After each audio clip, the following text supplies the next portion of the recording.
Bismillahirrahmanirrahim. Qala muallif rahimahullahu ta'ala fi hadzal kitab. Nafa'anallahu bi ulumihi wa bi karamatihi wa bi syafaatihi wa bi ijazatihi. Bismillahirrahmanirrahim. Inna likulli syai'in qalban wa qalbul Qur'ani Yasin. Inna likulli syai'in jajaran ka genep saestuna pikeun saban-saban perkara kolban ari hate. Wa qalbul Qur'ani sareng ari qalbul Qur'an Yasin eta surah Yasin. Janten setiap hiji perkara naon wae eta perkara pasti ngabogaan naon, ngabogaan hate. Jalmi tangtos aya naonan hatean, tatangkalan aya naonan disami aya hatean. Kantenan Al-Qur'an, mana hatena Al-Qur'an? Hatena Al-Qur'an adalah surah naon? Surah Yasin. Bahkan waman qara'aha sareng ari saha jalma qara'a anu maca itu si jalma ha kana itu surah naon? Surah Yasin. Kataba maka nuliskeun saha Allahu Gusti Allah lahu ka itu si jalma qiraatal Qur'ani kana ngaoskeun al-naon?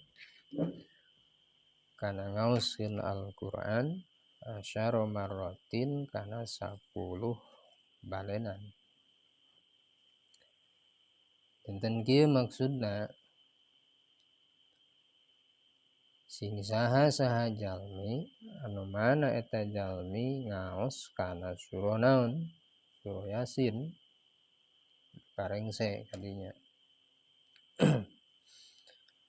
Maka Allah nuliskeun ka eta jalmi kana ngaos Al-Qur'an 10 kali naoneun?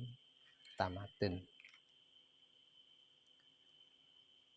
Maksudna kumaha atuh tos we kitu mah tong ngaos ayeuna Al-Qur'an satamatan cukup we ngaos Yasin da meureun eta ge sarua 10 kali naoneun? Tamateun. Lain kitu maksudna. Ngaos Yasin duy karengse tamat sasurah naon? Sasurah Yasin. Maka dina pada ganjarana eta jalmi sami sarua jeung ngaos Al-Qur'an 10 kali tamateun dina pada gede naonna ganjaranana. Komo kantenan lamun sek ayeuna ngaos Al-Qur'an duy kahatam. Nah kitu maksudna. Janten tong salah paham.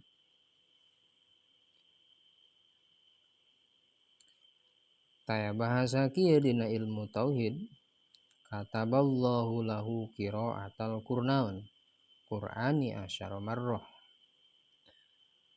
Kade maksudna kataba didinya sanes ayeuna Allah nuliskeun ku secara hakikatna Allah ngagaduhan panangan. Jadi nuliskeun Allah teh kunaon? Ku panangan sanes. Da Allah mah teu ngagaduhan panangan, teu ngagaduhan soca, teu ngagaduhan anggota badan anu sakumaha sami jeung pirang-pirang makhlukna. Kumaha tu nuliskeunana? Wallahu a'lam. Lamun seg ayeuna ditekadkeun Allah nuliskeun kunaon? Ku panangan, berarti itu adalah Mu'tazilah pangkatna.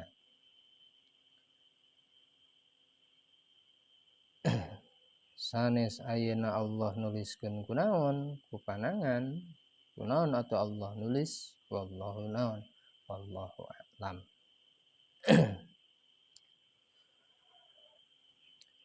Allah maha nguping. Allah ngupingna sanes ku cepil. Halus Allah ngupingna sanes ku cepil. Ari jalmi mah nguping kunaon ku cepil. Ari Allah mah nguping sanes kunaon ku cepil. Lamun dihartosan dimaknaan ditekadkeun bahwa Allah nguping kunaon ku cepil karena janten Mu'tazilah.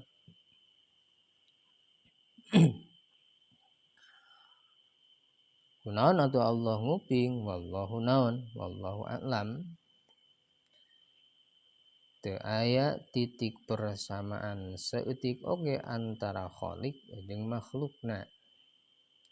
Matak aya sifat Allah kasifatan ku sifat mukhalafatul lil hawa naon hawadisi dina ilmu tauhid.